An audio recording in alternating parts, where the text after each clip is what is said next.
मणिपुर में जातीय हिंसा की आग एक बार फिर से तेज हो रही है। जिरीबाम में गुरुवार को अराजक तत्वों ने पीएचसी में आग लगा दी। गनीमत रही कि जिस वक्त इस वारदात को अंजाम दिया गया उस समय पीएचसी में कोई नहीं था। अधिकारियों का कहना है कि घटना सुबह बोरोबेकरा इलाके में हुई। पीएचसी पुलिस चौकी से महज 200 मीटर से भी कम दूरी पर स्थित है।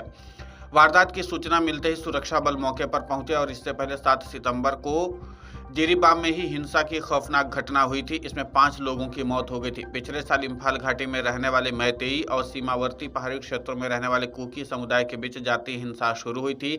इसमें 200 से अधिक लोग मारे गए हैं, हजारों लोग बेघर हुए हैं। इन हिंसक घटनाओं को लेकर के एनईएसओ ने पीएम मोदी से हस्तक्षेप करने की अपील की है। एनईएसओ के अध्यक्ष ने कहा कि संघर्ष खत्म न हुआ तो न सिर्फ मणिपुर की स्थिरता को नुकसान पहुंचेगा बल्कि पूरे पूर्वोत्तर में अशांति फैल सकती है, जो कि शांति और सुरक्षा के लिए सबसे बड़ा खतरा होगा। उन्होंने कहा कि एनईएसओ ने कई बार केंद्र सरकार और प्रधानमंत्री नरेंद्र मोदी से मामले में हस्तक्षेप करने की अपील की है। पीएम नरेंद्र मोदी की चुप्पी ने संकट को और बढ़ाने का ही काम किया है। उन्होंने अब तक मणिपुर का दौरा नहीं किया है, इस वजह से संघर्ष और भी गंभीर बना हुआ है। हिंसक घटनाओं ने यहाँ के लोगों को भयभीत कर रखा है। कांग्रेस ने मणिपुर हिंसा के लिए बुधवार को पीएम नरेंद्र मोदी को जिम्मेदार ठहराया था और कहा था कि प्रधानमंत्री नरेंद्र मोदी गृह मंत्री अमित शाह को बर्खास्त कर दें। इस मामले में भी वो पूरी तरीके से विफल रहे हैं। वहीं पार्टी प्रवक्ता सुप्रिया श्रीनेत ने कहा कि पीएम मोदी ने दुनिया के कई देशों का दौरा किया, लेकिन मणिपुर जाने का समय उनको नहीं मिला। उन्होंने कहा कि 16 महीने से मणिपुर लगातार जल रहा है। प्रदेश में आगजनी, हत्या और लूट की घटनाएं लगातार हो रही हैं। पिछले 10 दिनों में ही 10 से ज्यादा लोगों की मौत हो चुकी है, मगर देश के प्रधानमंत्री के पास इतना समय नहीं है कि वो मणिपुर जाएं और मणिपुर के मुख्यमंत्री राज्य के लिए आवाज उठाने का नाटक कर रहे हैं, मगर उनकी असलियत छिपेगी नहीं। राज्य में कई छात्र जगह जगह पर प्रदर्शन कर रहे हैं। इस बीच नॉर्थ ईस्ट स्टूडेंट यूनियन ने देश के प्रधानमंत्री से मणिपुर में जारी हिंसा को समाप्त करने के लिए हस्तक्षेप करने की अपील की है।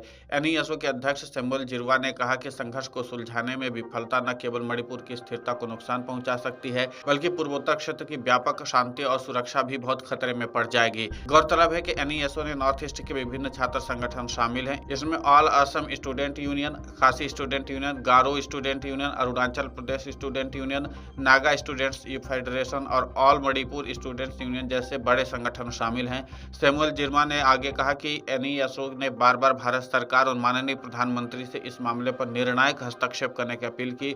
उन्होंने कहा कि माननीय प्रधानमंत्री मोदी की लंबी चुप्पी ने ही इस संकट को और आगे बढ़ाने का काम किया है और उन्होंने हिंसा भड़कने के बाद भी अब तक मणिपुर का दौरा नहीं किया है। एनईएसओ के अनुसार मजबूत नेतृत्व और हस्तक्षेप के अभाव में संघर्ष को और अधिक गंभीर बना दिया है, जिससे मणिपुर हिंसा बढ़ी है और लोगों की पीड़ा में इजाफा हुआ है। और अगर सरकार इस मामले पर गंभीरता से काम नहीं करती तो आगे और भी लोगों को समस्याएं हो सकती हैं। इतना ही नहीं, स्टूडेंट्स यूनियन का कहना है कि लगातार परीक्षा और पढ़ाई भी प्रभावित हो रही है। ऐसे में प्रधानमंत्री नरेंद्र मोदी को इस मामले पर गंभीरता बरतनी चाहिए। वीडियो डेस्क कमरुजाला.com। अगर आप ये वीडियो YouTube पर देख रहे हैं तो हमारे चैनल को सब्सक्राइब करें और बेल आइकन को दबाना ना भूलें। अगर आप Facebook पर ये वीडियो देख रहे हैं तो हमारे पेज को लाइक करें।